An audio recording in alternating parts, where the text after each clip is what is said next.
belajar belum tadi? Udah belajar apa belum? Udah, iya. Tetap belajar ya. Ya, Ibu akan share ininya. Judulnya, perhatikan. Ya, si kembar udah masuk dia ya, Anela Amela. Tinggal Ratna sama Ananda. Kita tunggu dulu, masih ada waktu 2 menit. Jadi yang baru gabung, belum catatan sama pulpennya belum ini, silakan dilengkapi dulu. Ya, Ananda sudah masuk, berarti tinggal Ratna.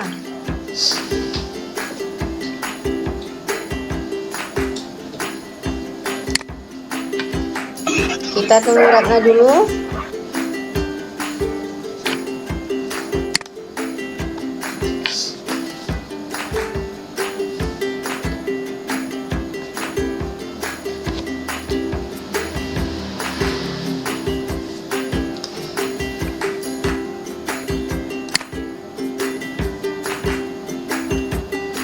Oke, kita tunggu. Tinggal 1 menit lagi ya. Sudah kelihatan di layar kalian? Sudah. Oke. Jadi pelajaran di tema 2-nya, kalau kemarin kita belajar sistem rangka ya. Nah, di tema 2-nya IPA kita akan belajar sistem pernafasan. Ya, sistem pernafasan di sini baik pada hewan maupun pada manusia. Jadi Ibu akan bahas dulu sistem pernafasan pada hewan. Nanti kita pelan-pelan baru Ibu masuk ke sistem pernafasan manusianya seperti apa. Nah, pada sistem pernafasan pada hewan, apa saja yang akan kita pelajari malam ini? Ya. Jadi malam ini Ibu akan mempelajari yang pertama, apa itu pernafasan. Jadi kalian harus tahu dulu.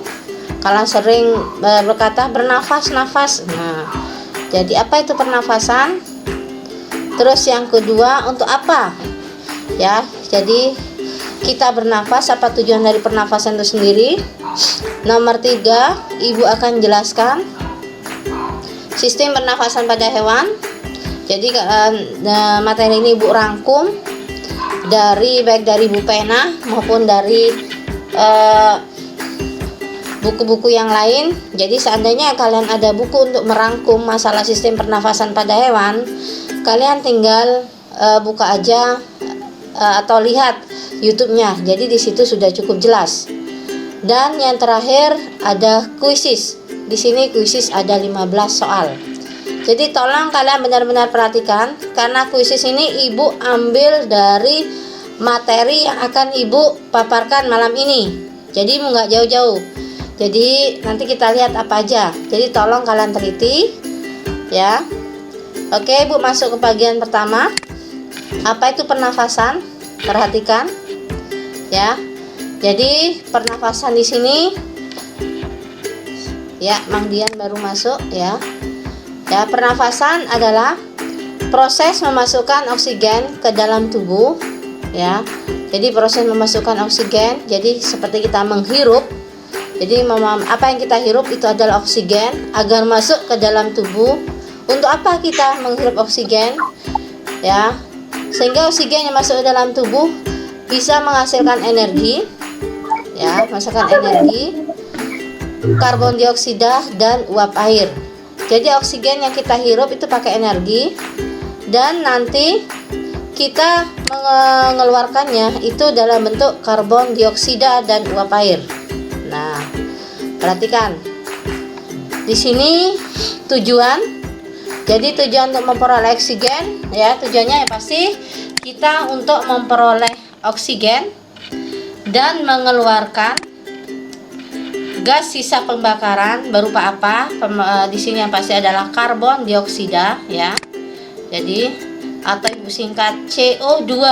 Nah, jadi CO2 di sini adalah karbon dioksida, gas sisa pembakaran dari dalam tubuh. Selain itu, kita juga untuk menghasilkan energi. Ya, kita untuk menghasilkan energi. Ya. Menghasilkan energi yang digunakan untuk kegiatan hidupnya. Nah, ya, jadi untuk menghasilkan energi yang digunakan untuk kegiatan hidupnya. Jadi di sini jumlah oksigen, ya, jumlah oksigen yang kita hirup dengan jumlah CO2 yang kita keluarkan itu harus seimbang.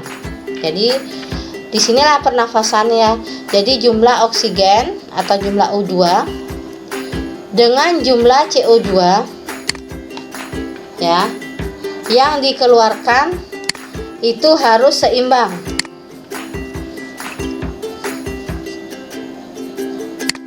Sebentar, ini ada darat. Ya.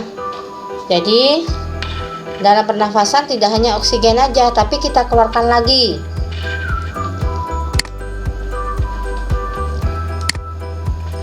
Ya. Kemudian selanjutnya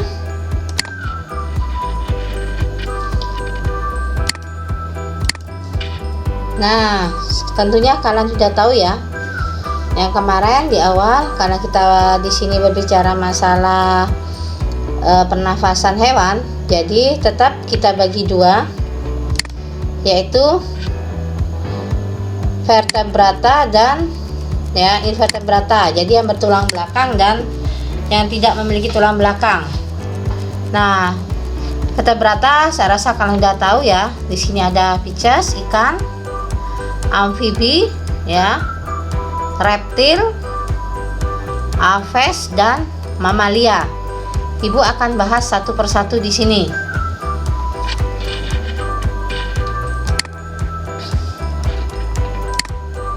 Ya.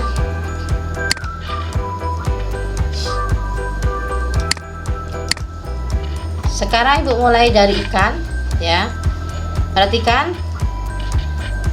Di sini ya, saya rasa kalau ditanya apa alat bernafas pada ikan, saya rasa kalian udah tahu karena dari kelas 3 kalau sudah belajar ya. Jadi ikan di sini bernafasnya dengan insang. Jadi biasanya di sini ada 4 pasang pada setiap sisi tubuh. Ya, ibu ulangi. Ikan ini di sini alat bernafasnya insang, di mana pada setiap ikan di sini berjumlah 4 pasang pada setiap sisi tubuh, kecuali ikan hiu dan pari. Jadi ikan hiu dan pari di sini mempunyai 5 pasang. Nah, perhatikan di sini ya bagaimana prosesnya. Ikan melakukan sistem pernafasan dengan membuka dan menutup mulutnya sekaligus bergantian membuka dan menutup insangnya. Jadi dia kayak refleks. Jika mulutnya kebuka, berarti insangnya juga membuka. Jika mulutnya menutup, berarti insangnya juga menutup. Nah, pada saat mulut ikan terbuka ya, jadi air itu masuk ke dalam rongga mulut dan insang akan menutup. Nah, jadi mulut ikan terbuka, air ini masuk ke dalam rongga mulut ikan dan insang akan menutup dia. Jadi dia akan terus sebaliknya. Jika mulut ikannya tertutup, perhatikan, jika mulut ikannya tertutup, insang akan terbuka. Nah, hal ini menyebabkan air beserta karbon dioksida yang di dalam tubuh ikan, dia akan keluar melalui lembaran-lembaran insang. Ya, jadi begitu mulut ikan tertutup, insang terbuka, ya. Jadi karbon dioksida dia akan keluar melalui lembaran-lembaran insang. Jadi kalau ibu singkat, air masuk melalui mulut ikan. Pada saat air masuk, insangnya ketutup dia.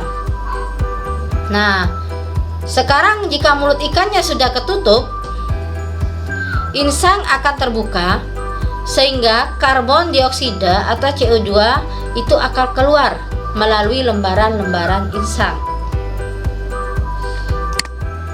Nah, perhatikan kan bagian-bagian insang. Jadi kalian harus benar-benar ini ya. Lengkung insang. Bagian insang. Lengkung insang ini tersusun dari tulang rawan. Ya. Jadi tersusun rigi-rigi insang. Rigi-rigi insang ini terletak di depan lengkung insang, di mana rigi insang rigi insang tersebut tersusun oleh beberapa tulang dan yang fungsinya untuk menyaring air. Nah, lembaran insang sendiri di sini terletak di belakang bagian lengkung insang. Jadi kalian untuk membuktikan kalau ikan itu segar atau tidak, kalian cukup melihat lembaran-lembaran insangnya.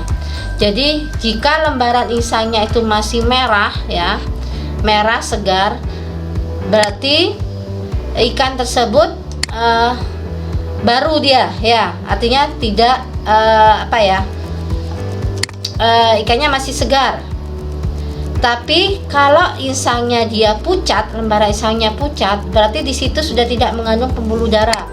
Jadi kalau kita konsumsi biasanya atau kita goreng, dia akan terasa gatal di lidah kita.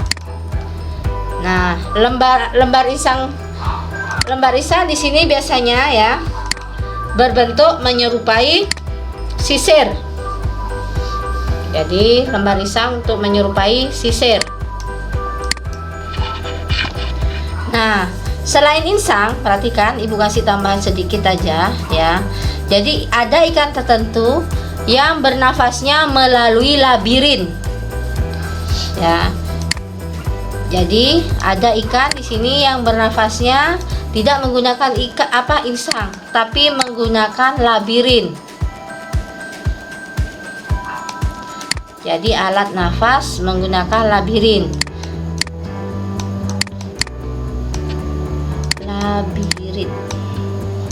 Ya.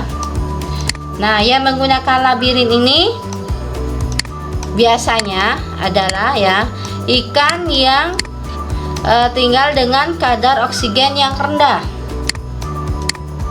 Ya, jadi dia dengan kadar oksigen yang rendah. Jadi kadar oksigennya ini disimpan dalam labirin. Contohnya ikan apa, Bu? Di sini ada lele, ya. Jadi lele itu dia bernafasnya tidak dengan insang, tapi dengan labirin. Contohnya ada lele, ya, dan ikan gabus.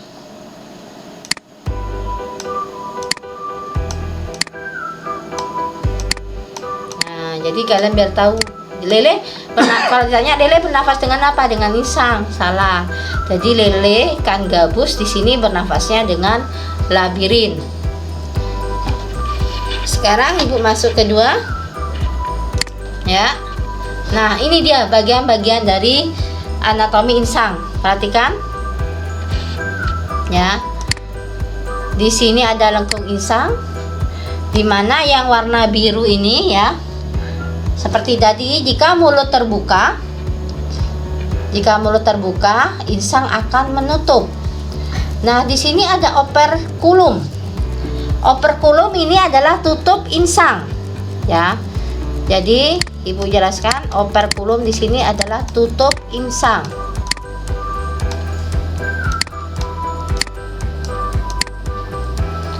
Fungsinya selain melindungi, ya. Jadi fungsinya selain melindungi ikan, ya, selain melindungi ikan, di sini juga adalah tempat respirasi.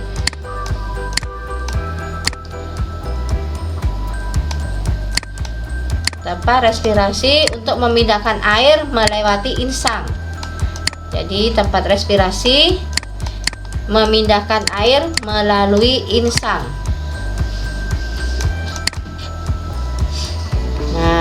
Jadi ada lengkung insang, terus ada pembuluh darah dan filamen insang.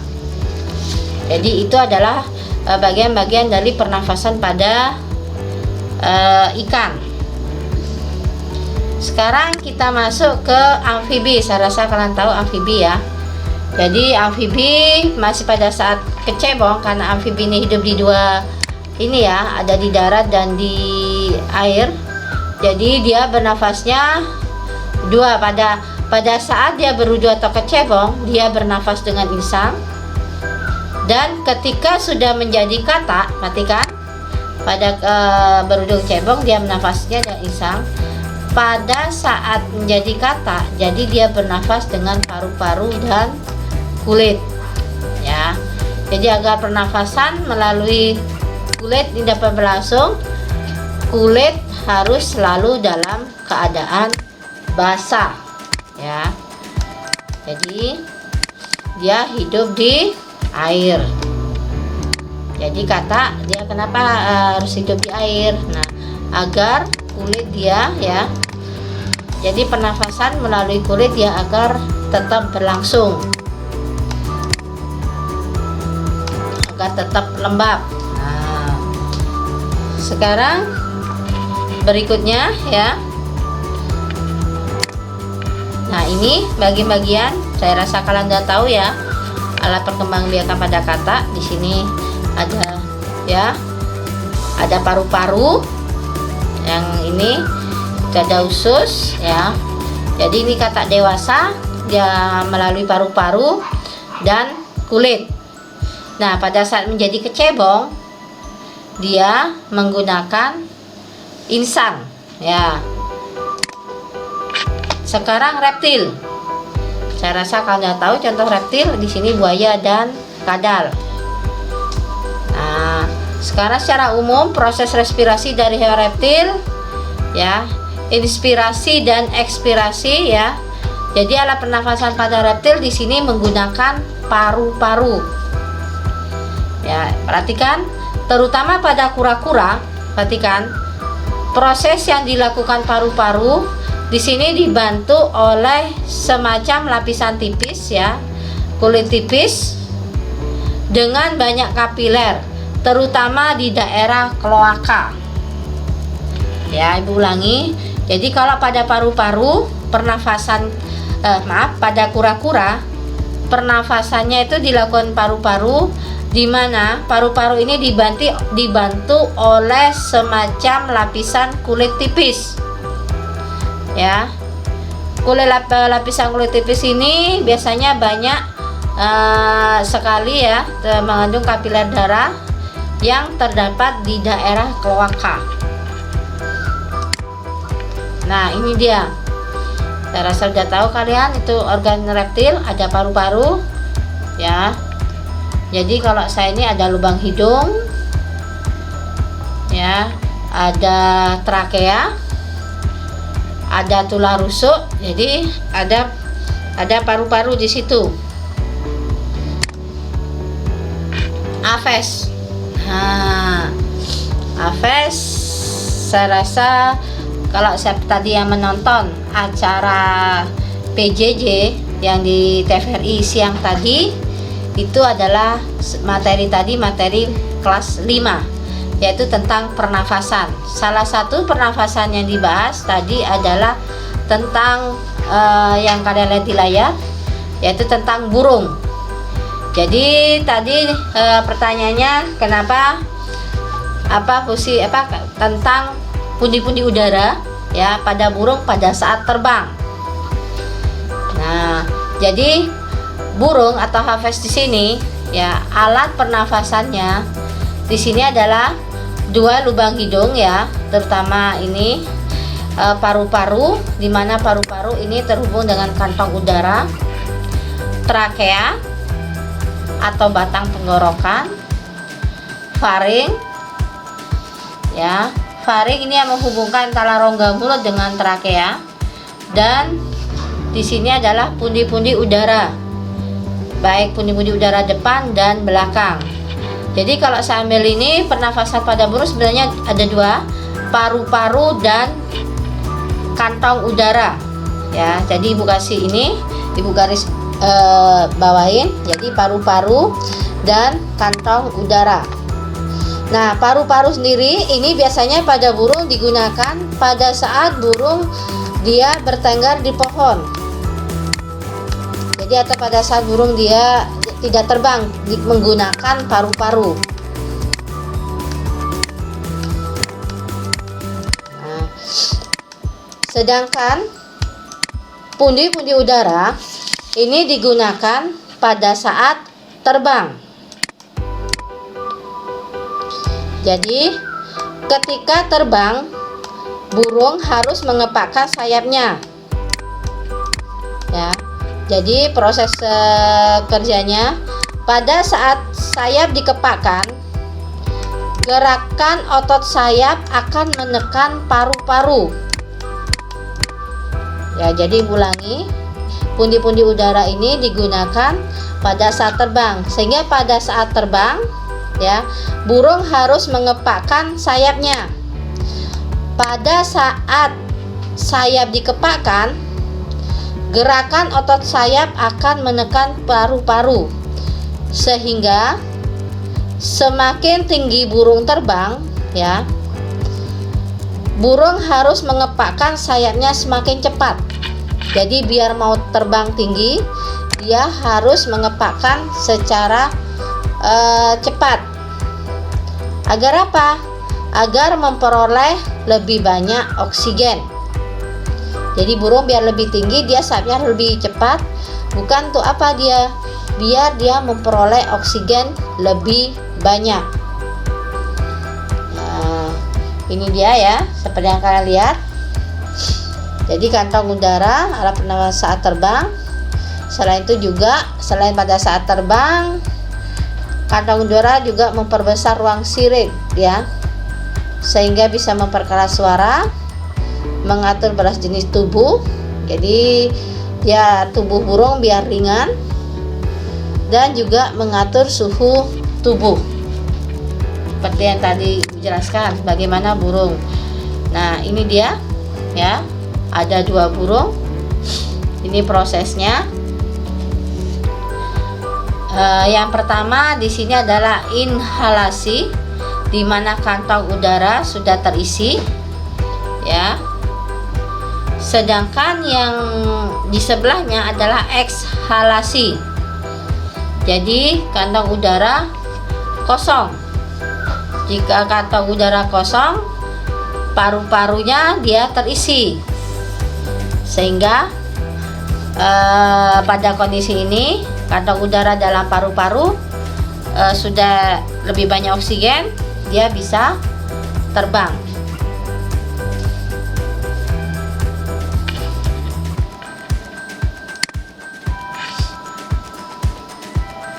Oke, di sini mamalia.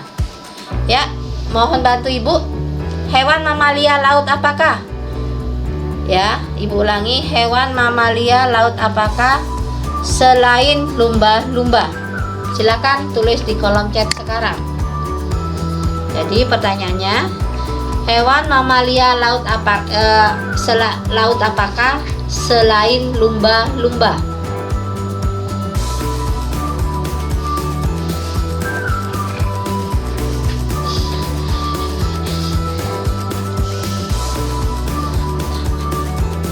Bu, paus. Kenapa? Paus. Kenapa kok milih paus? Ayo. Kenapa memilih paus?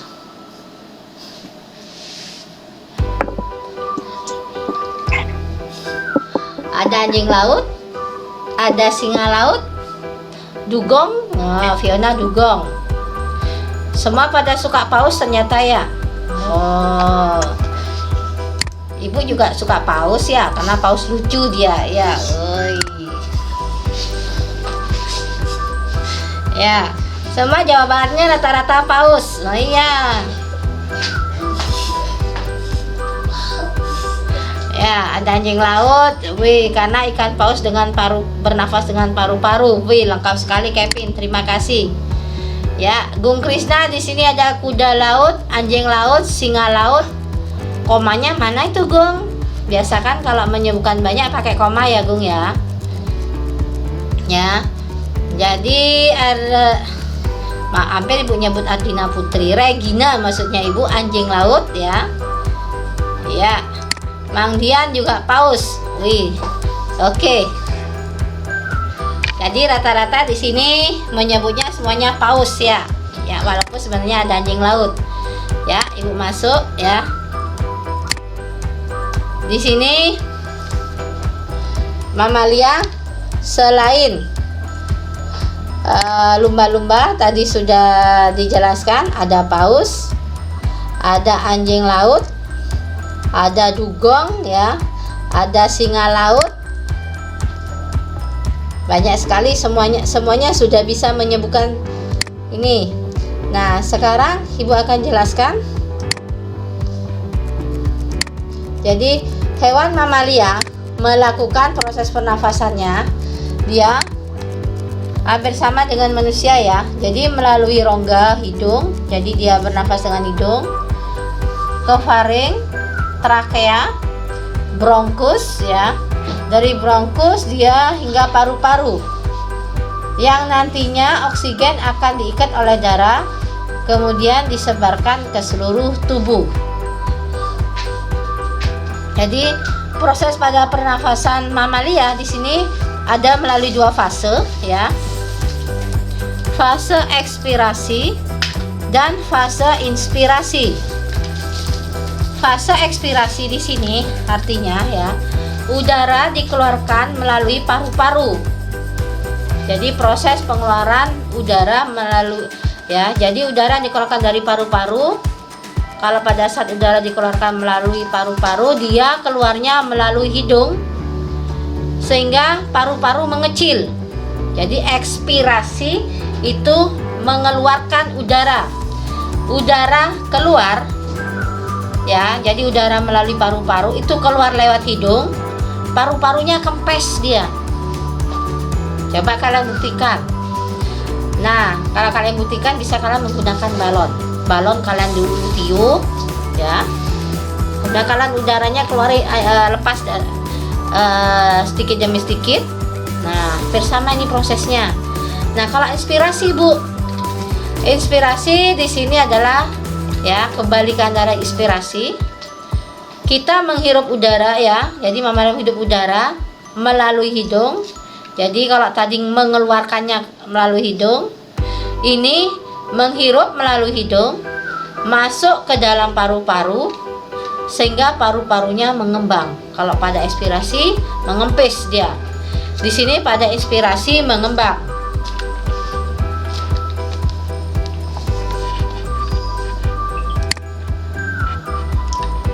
Mungkin bisa bikin catatan kecil kalian.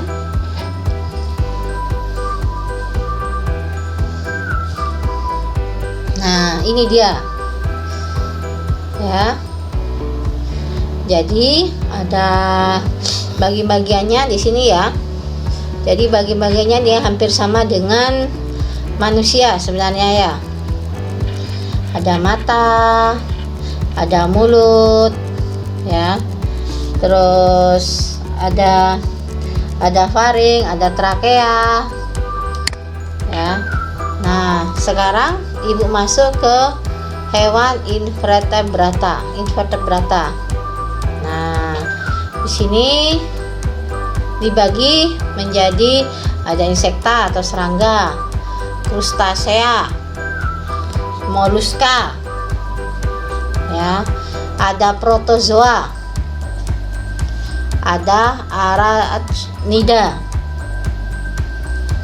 Nah, ibu akan mulai dari insekta. Bisa kalian kasih contoh selain belalang, apa yang termasuk dalam keluarga insekta? Ya. Ya, termasuk keluarga insekta apa aja?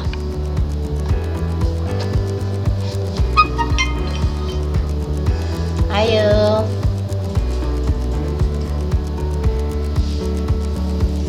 Termasuk keluarga insekta apa aja? Saya tunggu jawabannya. Kevin menjawab kecoa. Ya. Chandra menjawab jangkrik. Kevin juga menjawab jangkrik, Bu. jangkrik. Arya menjawab nyamuk.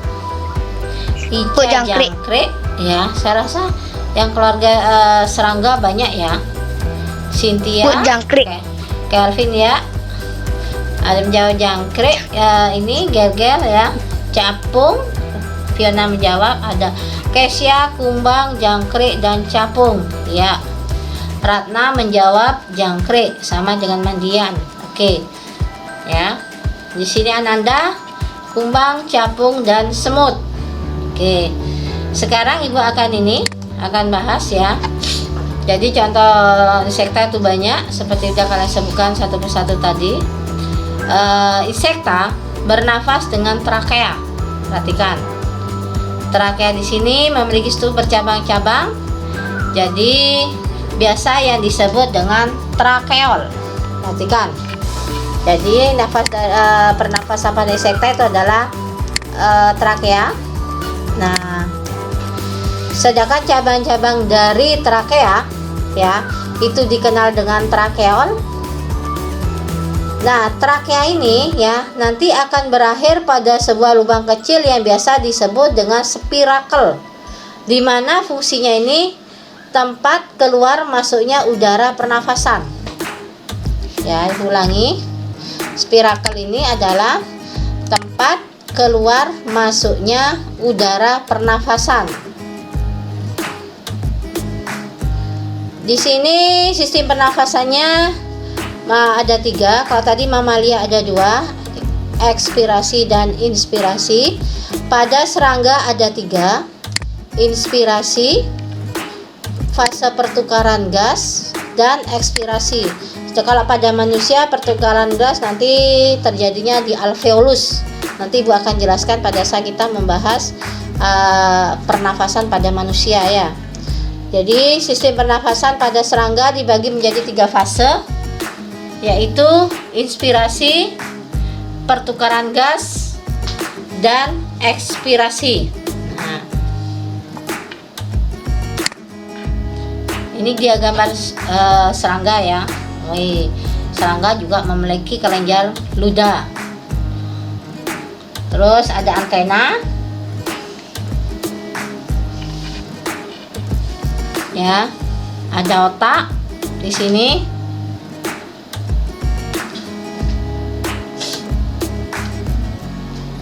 Ya. Jadi krustasea. Vertebrata berikutnya adalah krustasea.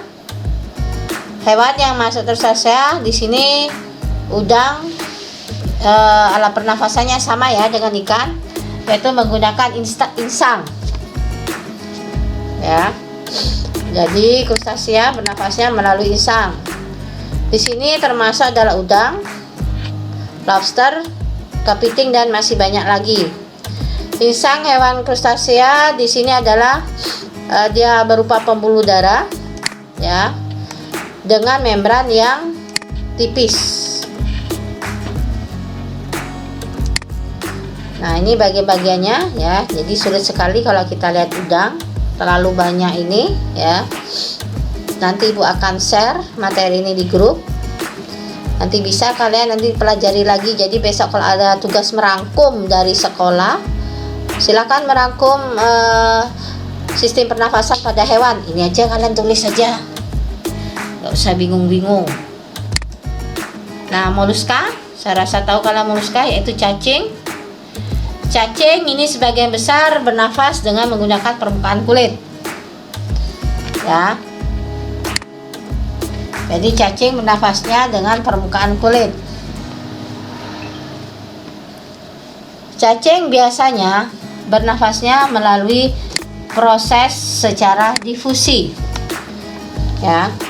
Jadi cacing yang mengandung banyak kapiler darah dan kelenjar lendir akan terus-menerus akan menghasilkan lendir. Jadi kalau kalian lihat, cacing akan kelihatan lembab karena dia kan itu sebenarnya bukan air tapi lendir yang terus menerus ya, jadi kelenjar lendir yang terus menerus keluar dari kulitnya. Nah, dari moluska ibu masuk ke, nah ini ya gambarnya cacing. Jadi besok ada cacing, kalian di tanah bisa kalian lihat. Nah, protozoa. Protozoa contoh di sini dari protozoa atau amoeba. Ini selain amoeba adalah Paramecium sp ya, Paramecium sp. Nah, sistem pernafasan protozoa di sini mengandalkan pernafasan secara difusi. Maksudnya adalah ya, difusi di sini yaitu ketika protozoa bernafas ya. Jadi pada saat bernafas, konsentrasi sisa karbon dioksida akan semakin meningkat. Jadi artinya difusi di sini kalau ibu artikan secara kimianya, yaitu peristiwa mengalirnya perpindahan ya dari konsentrasi tinggi ke bagian konsentrasi yang rendah. Nah, jadi ini perpindahan. Kalau kalian dari tadi kok ada difusi terus Bu. Nah, ibu artikan, jadi ini adanya terjadi perpindahan konsentrasi dari konsentrasi tinggi ke konsentrasi yang rendah. Jadi dalam artian di sini lingkungannya ya. Jadi konsentrasi sama karbon dioksida yang terdapat pada protozoa, dia akan menyerap konsentrasi yang di luar yang tinggi, sehingga konsentrasi karbon dioksida pada protozoa akan meningkat.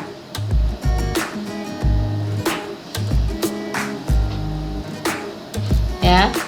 Kemudian kita ke setelah protozoa.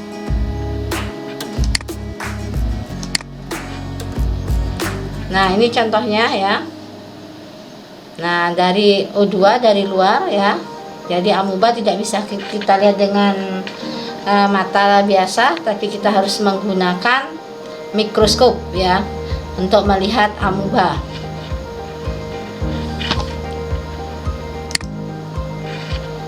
Yang ini adalah arachnida ya. Rata-rata di sini adalah laba-laba menggunakan paru-paru buku. Jadi dia menggunakan dua pernafasan. Pada saat di darat dia menggunakan paru-paru buku, sedangkan pada saat di air dia menggunakan insang. Perhatikan tiap paru-paru buku, dia memiliki sejenis lembaran-lembaran tipis yang biasanya disebut dengan lamela ya. Jadi di sini ada sebutan lamela. Apa itu lamela, Bu? Lembaran-lembaran tipis yang terdapat pada paru-paru buku arachnida ya. Sedangkan tempat keluar masuknya udara dari dalam tubuh, baik dari luar dan dalam tubuh arachnida di sini, itu adalah spirakel ya. Jadi Bu garis bawahin di sini ada lamela dan spirakel. Jadi kalau lamela sendiri di sini adalah lembaran-lembaran tipis ya.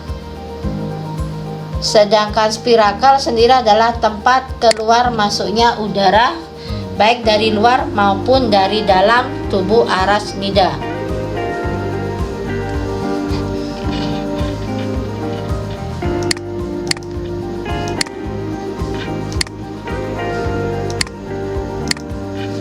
Nah, ini ya gambarnya.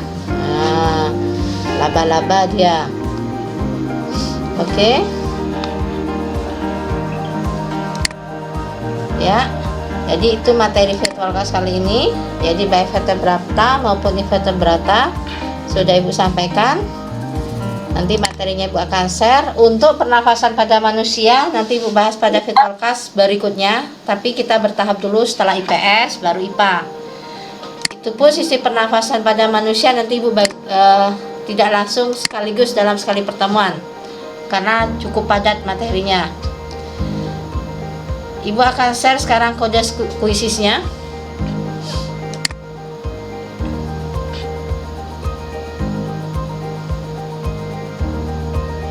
Ya, kita tunggu dulu.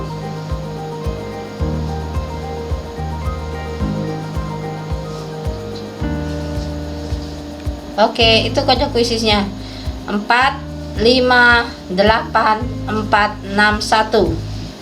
Ibu ulangi, 458461.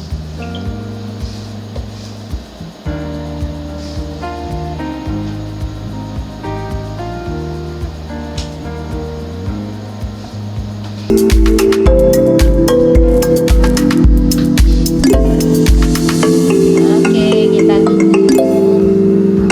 Oh, Angel naik dia ya.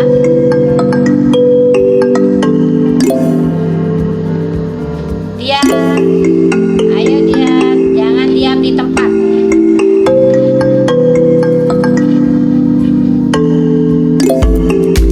Ya, oke.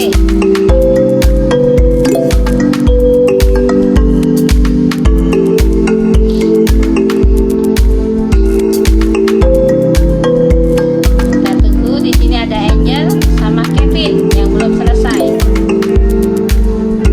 Ya, Devin naik dia. Devin sama Go Krishna sama posisinya.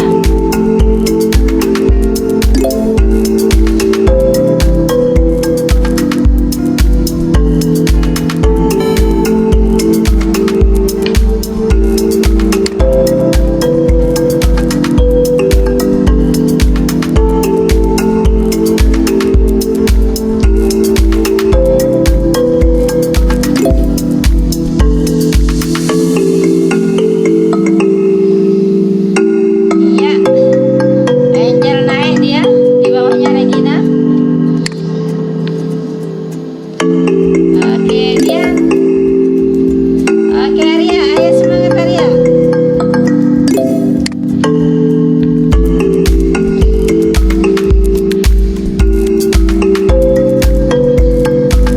Jadi Angel pas berhenti di bawahnya Regina, cuma dia kalah cepat aja. Chandra, Ananda sama Ica, ya. Chandra sama Ananda sama dia. Ica sama Anela Amela. Kevin kalau bisa melewati Anela Amela, bisa naik posisinya. Ayo semangat Kevin. Devin sama Go Krishna.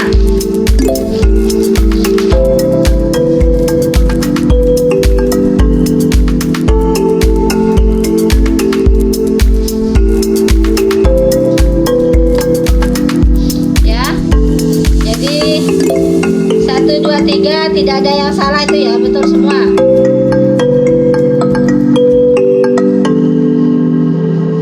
Dian, kok diam Dian, diam. Ayo Arya, Arya bisa naik sekarang. Arya naik dia ya. Ayo Dian.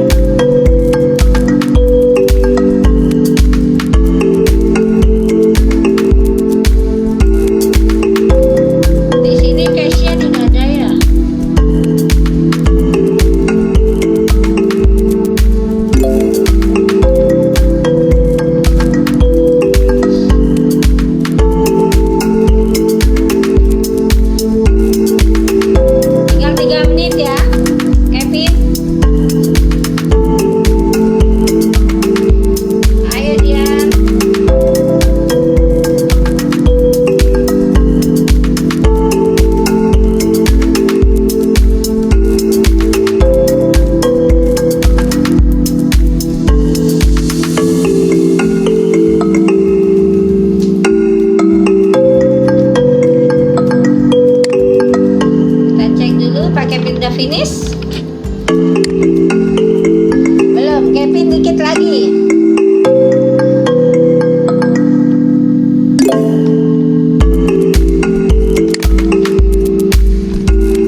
aja. Ya, di sini ada 4, ada Kevin. Ya, ada Chandra.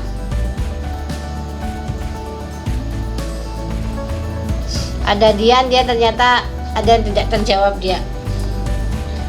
Oke. Sebelum kita tutup,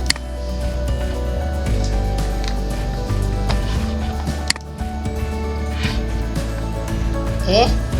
Cynthia sampai keringetan ya, Cynthia ya. Apa, nanti belajar lagi ya.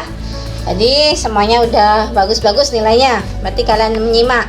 Nanti tolong dibaca lagi ya materinya. Setelah ini Ibu akan share di grup ya. Besok jadwal lesnya masih sama seperti grup masing-masing.